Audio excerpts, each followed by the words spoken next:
श्री कृष्ण ने कहा है कि मनुष्य को फल की इच्छा छोड़कर अपने कर्म पर ध्यान देना चाहिए, क्योंकि मनुष्य जैसा कर्म करता है उसे फल भी उसी के अनुरूप मिलता है।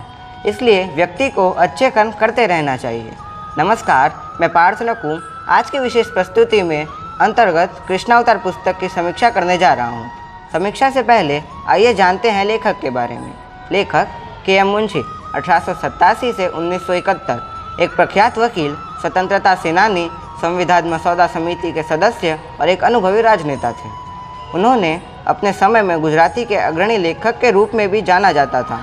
उन्होंने गुजराती और अंग्रेज़ी में उपन्यास, नाटक, संस्मरण, इतिहास और ऐतिहासिक उपन्यास लिखे हैं।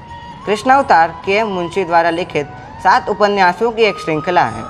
यह श्रृंखला भगवान कृष्ण के जीवन और महाकाव्य महाभारत श्रृंखला पर आधारित है।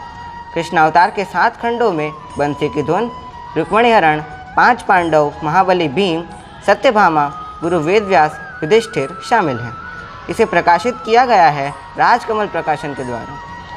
के.एम. मुंशी की पुस्तक कृष्णावतार में लेखक ने शुरुआत में ही कृष्ण की कहानी के बारे में अपना दृष्टिकोण स्पष्ट कर दिया है कि यह किसी पुराण या किसी अन्य पुस्तक का पुनर्कथन नहीं है, बल्कि कृष्ण की कहानी है जैसा कि वे उनके बारे में जानते थे।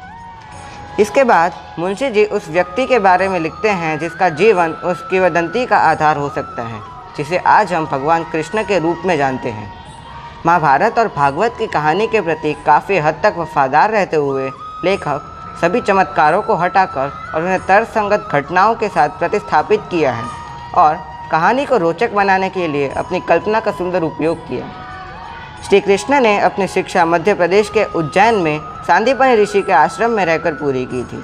कहा जाता है कि 64 दिन में उन्होंने 64 कलाएँ सीखी थी। शिक्षा ऐसी ही होनी चाहिए जो हमारे व्यक्तित्व का रचनात्मक विकास करे। धन्यवाद।